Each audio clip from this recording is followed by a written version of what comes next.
Yes, you read it right. This is the 43-inch Full HD KUKA Smart TV with an IPS panel for 14,999. It's unbelievable considering most smart TVs in this category are priced between 18 to 20,000.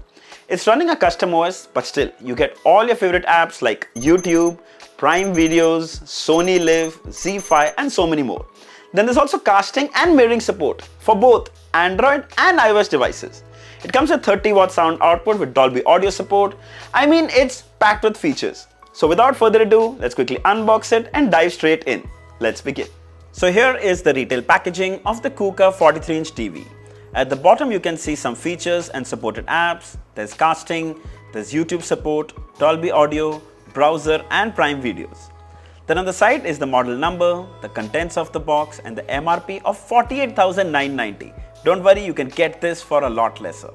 By the way, this device is completely made in India. Its manufacturing plant is in Telangana. Alright, let's open it up. So inside the box you get the TV itself, then you get some documentation which includes the quick start guide and the warranty card.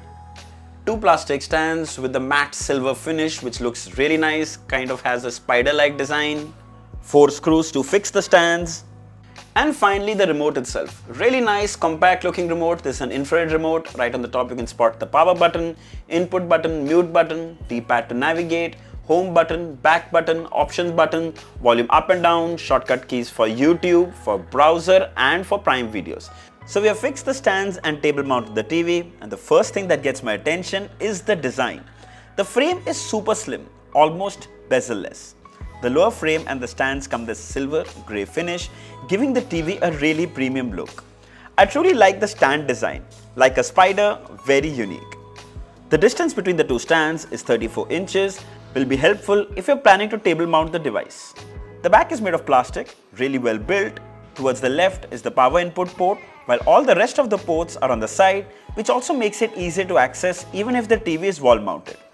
Starting from the top, one USB-A port, antenna, headphone jack, 2 HDMI ports, AV composite input and LAN Ethernet. Now some might say 2 HDMI ports are less, but I don't think so. I've used smart TVs with 4 HDMI ports and never have I ever used more than 2 ports at the same time. Also, we have an AV composite input on this TV, helpful for those who have old set-top boxes that lack an HDMI port. Also, let's not forget, for the price that you're getting, these kind of cuts are obvious. Let's come to the main deal, the display. So here's the 4K video streaming from YouTube, and I must say, it looks absolutely amazing. Crystal clear with no lag or buffering at all. Yes, it does max out at 1080p 60 fps, but that's more than you need since the panel itself is full HD. The color reproduction is truly impressive. You can see the vividness, yet it maintains that natural touch. When it comes to the brightness, though we don't have the exact numbers, but I can confidently say it's more than sufficient for a satisfying viewing experience. Here's a sample video showing the contrast levels, the deepest blacks and the brightest whites. Blacks are perfect deep, whites though are pretty decent. The best part is it comes with an IPS panel, and the biggest benefit is extremely good viewing angles. Even if you're sitting on the extreme side, the color and tones look just perfect. Now most people still use set-top boxes, and here's the real-world experience, starting with SD channels. As you can see, it's quite clear. The noise reduction too is pretty good, which helps SD channels look even better. Yes, it won't be as good as HD, but still very much viewable. Here are some more SD channels. And finally, here are HD channels. They actually do full justice to this display. Looks really good. Now if you're someone who watches a lot of content from their set-top boxes, the experience will be pretty good. Then we also played some local content from the pen drive, and to my surprise, some 4K files also worked. No lag at all. Then we also played 2K videos, and all formats such as MP4, MKV and even MOV worked without any hiccups. Let's talk about the interface. So here's the home page of the KUKA TV, and this ain't Android TV or Google TV, this is actually custom OS. If you see on the home page, it's very interactive. You can see some content here, carousel of content which is trending, this is for you. If you move further, you can see some movies. Here's content of suggested movies, and you can see there is a huge collection here. If you look carefully, every card will indicate from which app that movie is going to play, which is really cool. Then further, there are TV series. There you go. You can scroll down to see more.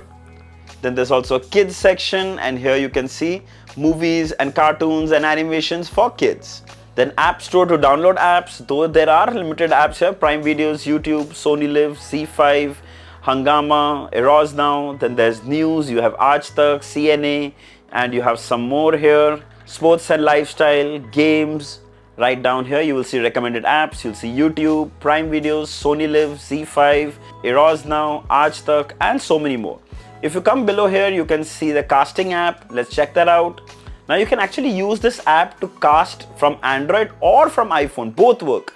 Now if you look on the side here, there's iPhone and Android. So you take your Android phone, go to the quick toggles, look for casting. Here you'll see Smart E580, click on that. And there you go. Just in a couple of seconds, your phone is mirrored to the TV. Check that out. Now I would say there is a slight delay. There's no lag, but there is a delay. It's not the best experience, but still at least you can mirror, you can share images and videos from your phone. Then if you go right on the top, you can access the settings. Here you have network settings where you can enter your Wi-Fi details, or if you have an Ethernet connection. Then image settings is basically picture settings. You can custom set it, or you can use the presets like standard, vivid, eco, movie, game, sport. I prefer the user option. There's also dynamic backlight which you can turn on and off. Basically it will adjust the brightness depending on your room's condition, which is always handy.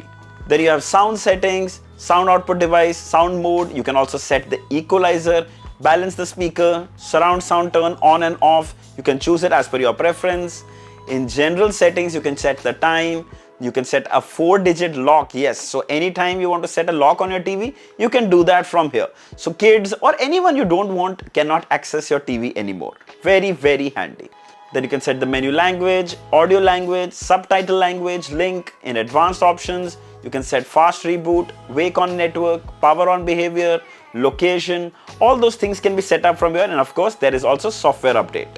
Moving back to the home page, you can see what's trending on Prime Videos, your new releases, loving parents, which is content basically for kids, then dramatic content, you can look here, and that's it.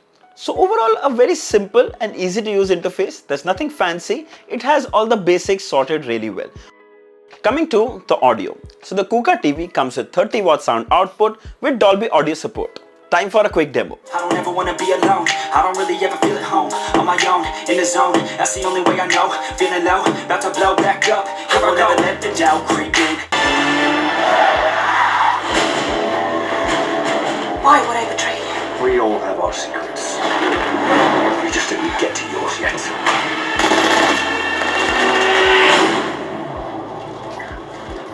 So the audio is quite good. It has pretty decent highs, decent mids. I'd say it's got a very balanced audio experience. It also gets loud enough to fill a big size room.